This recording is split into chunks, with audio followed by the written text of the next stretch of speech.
कुंभ मेले से संतों का संदेश, गौमाता ब्रह्मांड की संरक्षक, ग्राम विकास और सनातन धर्म का प्रतीक। महाकुंभ नगर कुंभ मेले के पवित्र अवसर पर श्री श्री 108 महामंडलेश्वर रामकिशोर दास जी महाराज के संरक्षण में एक विशेष कार्यक्रम का आयोजन किया गया। अखिल भारतीय झाड़ी हनुमान खालसा मंच के माध्यम से श्री रामविहारी महेंद्र जी ने कार्यक्रम का कुशल संचालन किया। इसमें संत कमलानंद जी महाराज, पूर्व IAS अधिकारी डॉक्टर कमल टावरी, OSD विक्रांत पांडेय जी और देश भर से आए संतों, वॉलंटियर्स और श्रद्धालुओं ने भाग लिया। इस आयोजन में गौमाता के संरक्षण, ग्राम विकास, सनातन धर्म के उत्थान और पर्यावरण संरक्षण पर गहन चर्चा की गई।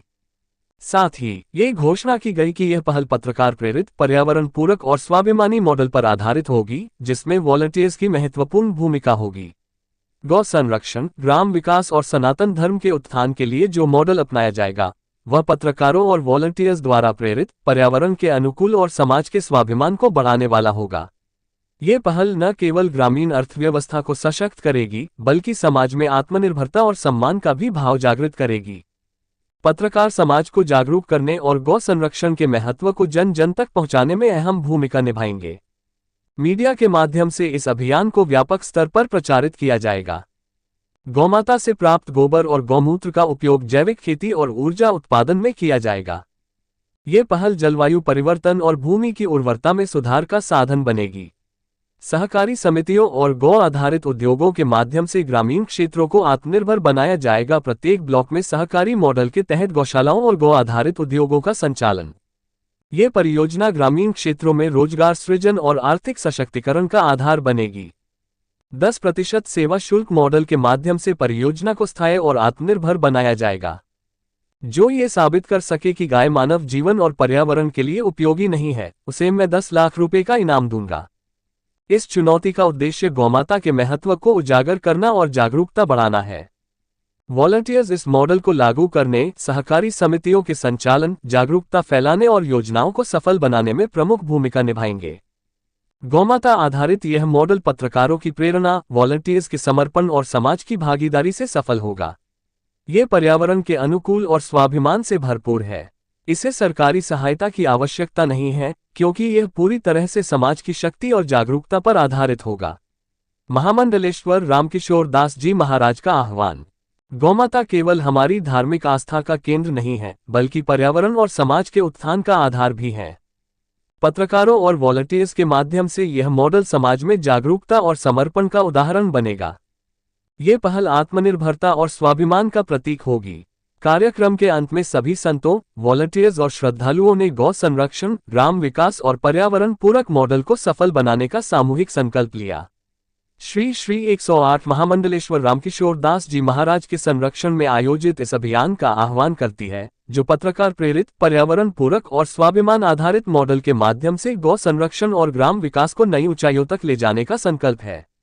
खबर जगत के लिए एल सिंह की रिपोर्ट। सीताराम। सनातन धर्म का मूल है गौवंश।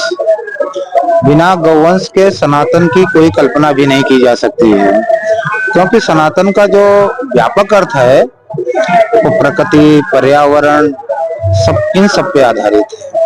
और प्रकृति, पर्यावरण, वायुमंडल, ये सब गौ माता पे आधारित है। आप देखिए, इस समय पूरा हमारी धरती लगभग विषैली हो गई है। जो नाना प्रकार के विदेशों से आयातित खादें आ रही हैं, फर्टिलाइजर जिनको कहते हैं हम, वो सब पृथ्वी को रसमय बनाने की बजाय विषमय बना रहे हैं। गौ माता का गोबर, गौमूत्र जो पृथ्वी को रस से भर देता है। न तो हमारे पास इस समय शुद्ध अन्न है, न शुद्ध वायु है, न शुद्ध, काल चक्र पूरा गड़बड़ा गया है। ऋतुएं जो हैं, ऋतु चक्र भी परिवर्तित हो चुका है। कभी सर्दी है, कभी गर्मी है, कभी प्राकृतिक आपदाएं हैं। तो हमें इसके मूल में जाना पड़ेगा। और मूल में गौवंश संरक्षण है। ये मान के चलिए, बिना गौवंश की संवर्धन और संरक्षण के न तो आप पर्यावरण से, प्रदूषण से मुक्त हो सकते हैं, क्योंकि गाय के घी से ही हवन होता है, जिससे वायुमंडल शुद्ध होता है। गाय के गोबर से और गौमूत्र से जो खाद बनती है, उससे पृथ्वी उर्वर होती है, तो वो अन्न भी शुद्ध होता है। तो कहने का तात्पर्य यह है कि सनातन का मूल ही गौ है। तो हमको सबसे पहले जड़ में ध्यान देना है। हम अपने गौवंश को बचाएंगे, उनको संरक्षित करेंगे। और वैज्ञानिक आधार पे अभी हमारे साथ जो विद्वान लोग आए थे, उन्होंने बताया कि एक गाय 1 एकड़ भूमि को उर्वर बना देती है। तो आप स्वयं अपने मन में सोचिए, हमारा पैसा विदेशों में जा रहा है फर्टिलाइजर आदि के लिए, कीटनाशक के लिए। ये सब हम नई नई शोध करेंगे, रिसर्च करेंगे, गौमूत्र पे, गौ उत्पादों को हम लाएंगे। और योगी जी ने जो कुंभ को प्लास्टिक मुक्त किया है, इससे हम सब बहुत प्रसन्न हैं। और हम ये चाहते हैं इस कुंभ में गौ उत्पादों का प्रयोग किया जाए। जो गौ माता के गौमूत्र से जो फिनाइल बनता है या अन्य जो औषधियां, लकड़ी है, ये सब यहाँ प्रयोग की जाए। और इससे आर्थिकी भी बढ़ेगी गांव की, गांव से पलायन भी रुकेगा। जो शहरों में बोझ बढ़ रहा है, जो 100-100 गज के प्लाट लिए जा रहे हैं, इनसे भी आपको मुक्ति मिलेगी। अब 100 गज के प्लाट में न तो कोई गौवंश रखेगा, न कोई पेड़ लगाएगा। तो हम ये चाहते हैं कि हम पुनः अपनी जड़ों की ओर लौटें। हम बैलों को पालें, हम गायों को पालें, और पृथ्वी को, जो हमारी धरती जो धीरे धीरे ऊसर होती जा रही है, बंजर होती जा रही है, विषैला अन्न उत्पन्न करने लगी है, ये पुनः शुद्ध अमृत अन्न उत्पन्न करे। क्योंकि हमारे यहाँ कहावत है, जैसा खाओगे अन्न वैसा बनेगा मन। तो जो हम इस समय जो अन्न खा रहे हैं वो सब बहुत कृत्रिम है, रासायनिक पदार्थों का उसमें उपयोग हुआ है। शुगर की बीमारियां, कैंसर की बीमारियां, नाना प्रकार की बीमारियां उससे उत्पन्न हो रही हैं। तो हम सब ये चाहते हैं गौवंश का संरक्षण हो, नए नए शोध कार्य किए जाएं गोबर पे, गौमूत्र पे, ताकि हम सब पूरी पृथ्वी को, पूरे ब्रह्मांड को, जो उनकी गति जो विकृत हो गई है, कालचक्र गड़बड़ा गया है, वो पुनः सीध में आए। सभी ऋतुएं भी सही हों, पर्यावरण शुद्ध हो, लोग समृद्ध हों। कुंभ में हम सब लोग ये संदेश देना चाहते हैं। क्या ग्राम क्षेत्र को ये गौ संरक्षण हम सभी ग्रामवासियों से कह रहे हैं कि अगर आप गाय नहीं पाल सकते हैं तो आप उनको सड़क पे आवारा मत छोड़िए। उनको अलाव कर गायों को गौशाला में जाइए, वहां उनको रखिए और उनकी आर्थिक मदद करिए। अब आप स्वयं देख रहे हैं कि शहरों में तो गाय पालन तो संभव नहीं है, लेकिन जो ग्रामीण से युवाओं का पलायन हो रहा है, इस कारण कोई गाय रखने को तैयार नहीं है, सब कृत्रिम दूध पी रहे हैं। विदेश से आयातित जो दूध का पाउडर है, जो बड़ी बड़ी कंपनियां उसको पैक करके बेच रही हैं, ये सब बीमारियों का घर है। तो हम चाहते हैं हमारे युवा ग्राम में रहें और उनको अपने दूध का उचित मूल्य मिले। जैसा हम लोग ध्यान दें तो आप देखिए, लगभग शुद्ध देसी गाय का दूध कम से कम 120 रुपए लीटर बिकना चाहिए। तो युवा भी, रोजगार भी मिलेगा, उनकी आर्थिकी समृद्ध होगी। और शहरों पे जो बोझ पड़ा हुआ है, बजबजा रही है शहर की नालियां गंदगी से, और जो नदी के किनारे शहर हैं वो तो पूरा कचरा नदियों में डाल रहे हैं, इन सबसे भी हमको मुक्ति मिलेगी। क्या सरकार से भी कुछ आप लोग को प्रोत्साहन मिल रहा है? सरकार तो उत्तर प्रदेश की सरकार भी 50 रुपए प्रति गौवंश गौशालाओं में दे रही है, लेकिन चूंकि सरकार के पास निरीक्षण की व्यवस्था नहीं है, इसलिए उसमें भारी मात्रा में भ्रष्टाचार है। आप गौशालाओं की स्थिति देख रहे हैं, सब ठेकेदारों ने गौशालाएं हथिया ली हैं, सरकार से फंड ले रहे हैं। और कुछ गौशालाएं तो ऐसी पाई गई हैं कि जो गायों की गिनती तो कराती हैं, गिनती के बाद छोड़ देती हैं। मैं उत्तराखंड में रहता हूँ, हमारी सरकार 80 रुपए प्रति गाय दे रही है, और 25 गायों का एक ग्रुप बना के हम लोग, जो शहर में हमारे युवा पहाड़ों को छोड़ के पलायन कर रहे हैं, उनको हम पुनः गांव में बुला रहे हैं। क्योंकि वो अगर स्वयं घास काट लेंगे तो 80 रुपए में उनका आराम से उनको दूध भी मिलेगा। और गांव जो बंजर हो गए हैं, सीमांत जनपद है हमारा, चीन का बॉर्डर है, तो जो गांव खाली होंगे तो देश की सुरक्षा का भी प्रश्न है।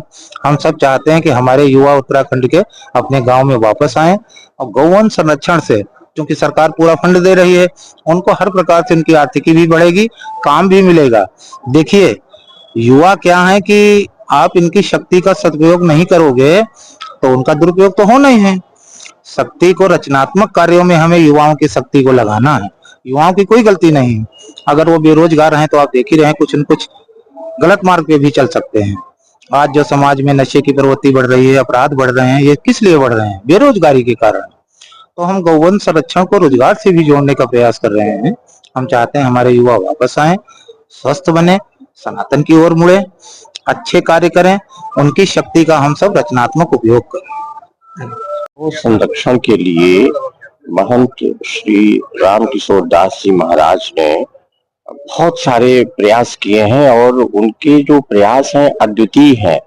और वो चाह रहे हैं कि गांव के जो युवा लोग हैं वो शहरों की तरफ न भागें और गांव में रह करके गायों का संरक्षण करें, क्योंकि गाय इस देश की आत्मा है।